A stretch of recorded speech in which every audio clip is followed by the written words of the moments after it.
How to turn on or turn off caller ID and spam protection on Samsung Galaxy S26, S26 Plus or Ultra. First, let's return back to the home screen by tapping on the home button at the bottom of the screen. And on the home screen, open up the phone app. Next, we tap on the More button at the top. And from the menu, tap on Settings. In Call Settings, go down and tap on Caller ID and Spam Protection.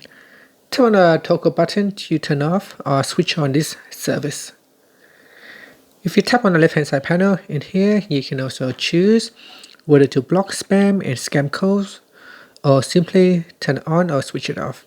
When it is turned on, you have the choice to block all spam and scam calls or only block high-risk scam calls. Finally, tap on the home button to return back to the home screen. Thank you for watching this video. If you find it helpful, please like and subscribe to my channel for more videos.